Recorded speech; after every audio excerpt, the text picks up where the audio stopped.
નમસ્તે મિત્રો, socio legal advice by Hema Shukla advocate જૂનાગઢની મારી યુટ્યુબ ચેનલમાં આપનું હાર્દિક સ્વાગત છે. મિત્રો, આપણે નાગરી પરંપરા અને નાગરી બેઠા ગરબા ની વાત કરીએ છીએ અને એનો થોડો પરિચય, થોડું વિહંગાવલોકન આપણે કરીએ છીએ. હવે મિત્રો, આપણે ગઈકાલે એની વૈજ્ઞાનિક પદ્ધતિ અને એના વૈજ્ઞાનિક ફાયદાઓ, શારીરિક, માનસિક, આ બધા ફાયદાઓ અને એ બધું આપણે જોયું. એટલે કે આની પાછળ એક બહુ મોટું અને બહુ સારું અને સાચું વિજ્ઞાન છે. માત્ર કરવા ખાતર કે માતાજીની ભક્તિ ખાતર કરવામાં આવે છે એવું નથી.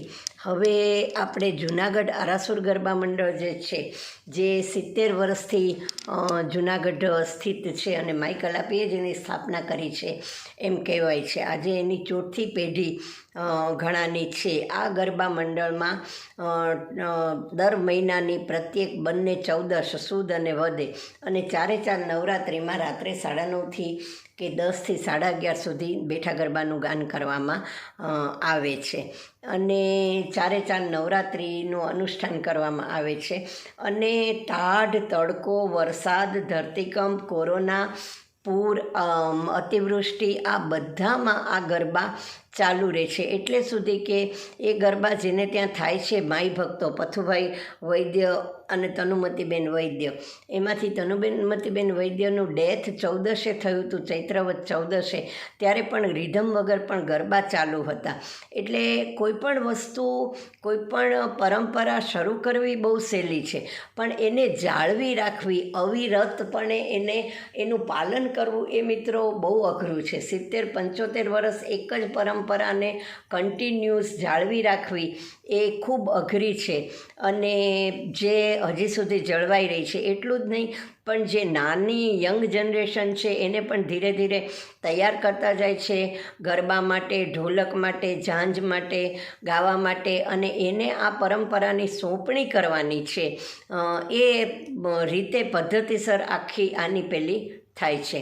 નવરાત્રિના દિવસોમાં આનો ક્રમ એવો હોય છે કે નવરાત્રિના આગલા દિવસે, એટલે કે અમાસને દિવસે આ માતાજીને કંકોત્રીમાં મૂકવામાં આવે છે. ખાસ કરીને ભાદરવા વદ અમાસે, મોટા નવરાત્રાને આગલી રાત્રે માતાજીને કંકોત્રી 14 મોકલવામાં આવે છે. માડી તારા 6000 નામ, કિયા નામે લખવી કંકોત્રી, રોજ રોજ બદલે મુકામ, કયા નામે લખવી કંકોત્રી. આ રીતે માતાજીનું આહ્વાન કરી અને કંકોત્રી મોકલવામાં આવે છે. નવરાત્રિના પ્રથમ દિવસે, ખાસ કરીને આસો નવરાત્રિના પ્રથમ દિવસે સારું એવું મુહૂર્ત જોઈ અને ઘટ સ્થાપન કરવામાં આવે છે. ગરબાનું સ્થાપન કરવામાં આવે છે. માટીનું માંડલું બનાવવામાં આવે છે ઈંટો ઉપર અને એમાં કોરા ઘઉંના જવારા વાવવામાં આવે છે અને એની ઉપર ગરબો પધરાવવામાં આવે છે. આમ ગરબાનું વિધિવત સ્થાપન થાય છે અને એની પૂજા અને સાંજે ગરબાનું પ્રાગટ્ય રોજે રોજ થાય છે. તે પછી પ્રથમ નોરતાને દિવસે રાતથી, સાંજથી આ ગરબાની શરૂઆત થાય છે.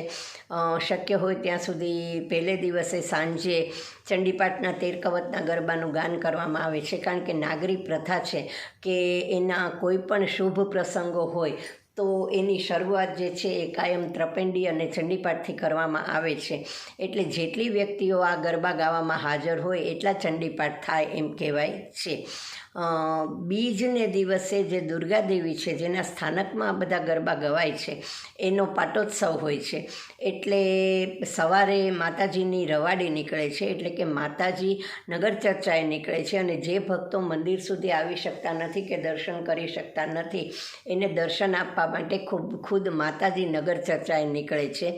આ રવાડી બહુ ધામધૂમથી નીકળે છે અને રવાડી ધારણ કરનારા પુરુષોએ ફરજિયાતપણે અબોટિયા અને કફની પહેરવાના હોય છે.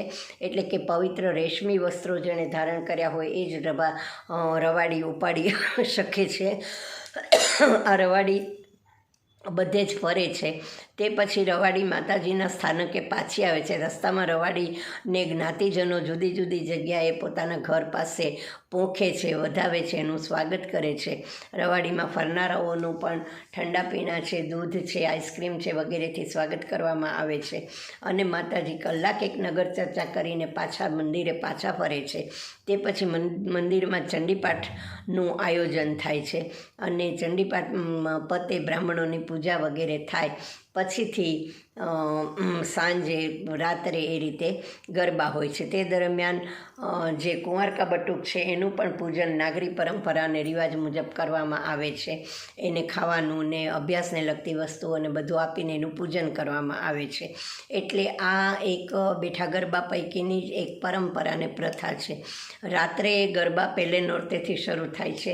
પહેલા નોરતામાં સાધારણ રીતે ગણેશજીનું આહ્વાન કરી સર્વારંભે પ્રથમ નમીએ રિદ્ધિ સિદ્ધિ સ્વામી ગણપતિ અને પછીથી સ્થાપન માત તણા કીધા એમ કરીને માતાજીનું સ્થાપન અને આહ્વાન કરવામાં આવે છે અને આ રીતે બેઠા ગરબાની શરૂઆત થાય છે.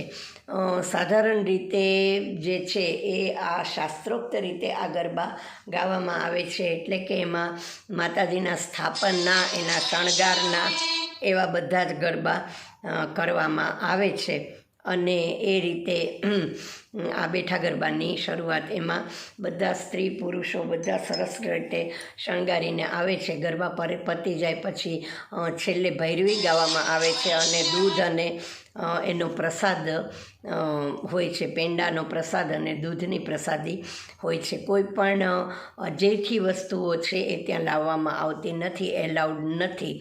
કોરી વસ્તુઓ અને વગર અજીઠી નાગરી ભાષામાં વસ્તુઓને જ પ્રસાદી તરીકે ધરવામાં આવે છે. અને આમ નાગરી પરંપરાના બેઠા ગરબા દુર્ગાદેવીમાં ઢેવરફળિયામાં રણછોડજી મંદિરની સામે દુર્ગાદેવીના પથુભાઈ વૈદના ઘર મંદિરમાં આજ 70 વર્ષથી 75 વર્ષથી આ પ્રથા ચાલે છે, જેના વિશે આગળ ઉપર આપણે ફરીથી વાત કરશું. ત્યાં સુધી રજા આપશો.